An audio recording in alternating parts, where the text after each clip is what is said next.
സ്വപ്നം. ഭാരതത്തിന്റെ ആത്മാവ് കാണണമെങ്കിൽ നിങ്ങൾ ഗ്രാമങ്ങളിലേക്ക് പോകൂ എന്ന് നമ്മെ ആഹ്വാനം ചെയ്ത ആ മഹാൻ കണ്ട സ്വപ്നം എന്തായിരുന്നു? ആ മഹാൻ കണ്ട സ്വപ്നം എന്നൊന്ന് പറഞ്ഞേ. മദ്യവിമുക്തമായ ഒരു ഇന്ത്യ, സർവ്വ മനുഷ്യരും സഹോദര സ്നേഹത്തോടുകൂടി കഴിയുന്ന ഒരു ഇന്ത്യ. ആരത് കണ്ടേ? മോഹൻദാസ് കരംചന്ദ് ഗാന്ധി. ഈ പേരെവിടെ കേട്ടിട്ടുണ്ടല്ലോ. നമ്മുടെ ആ കിനാശേരിക്കാരനാണോ? മഹാത്മാ ഗാന്ധി നമ്മുടെ രാഷ്ട്രപിതാവ്. പിതാവിനും പുത്രനും പരിശുദ്ധാത്മാവിനും സ്തുതിയായിരിക്കട്ടെ. സുഹൃത്തുക്കളെ, ഞാൻ ദീർഘിപ്പിക്കുന്നില്ല. ദീർഘിപ്പിച്ചോളൂ. എന്തെത്ര ധൃതി? ഇന്ന് വേറെ എവിടെയെങ്കിലും പ്രസംഗം ഉണ്ടാ?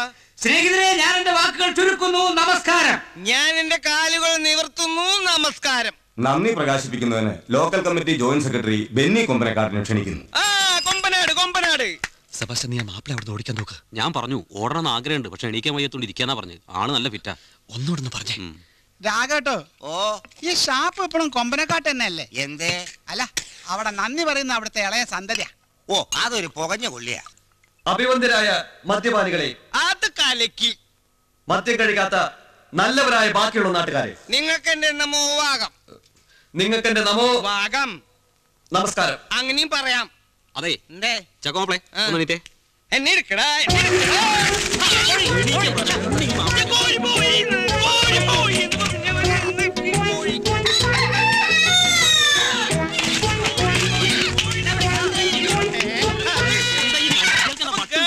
കുറ്റം പറയടാ.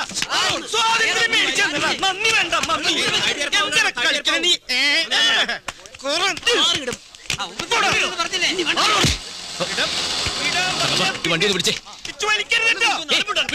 മോനെ റെജി, ഇവൻ നിന്റെ അപ്പനെ തല്ലിടാ, അടിക്കണവനെ. കള്ളു കുടിച്ച് ബോധമില്ലാത്തോണ്ടല്ലേ ഇപ്രാവശ്യത്തേക്ക് ഒന്ന് മാപ്പാക്ക്. കള്ളു കുടിച്ച വയറ്റി കിടക്കണം. കള്ളു കുടിച്ചവർക്ക് കയറി കിടക്കാനുള്ള സ്ഥലമാണോടോ വയറ്? അപ്പൊ ഇങ്ങോട്ട് വന്നേ. ഞാൻ കുടിച്ചാ വയറ്റിയെ കിടക്കണ അല്ലടാ. ഞാൻ വയറ്റി കിടന്നണ്ടാ. നീയും നിന്റെ അപ്പം കൊമ്പനെക്കാട്ടും മാത്തുകുട്ടിയും ഒക്കെ വയറ്റി കിടന്നണ്ടാ. അതൊക്കെ കള്ളുടിച്ചിട്ടാണോ? നീ എന്നെ വീട്ടിൽ ഗാന്ധിജിനെ കുറ്റം പറഞ്ഞാലില്ല. വാടാ സുഹൃത്തുക്കളെ.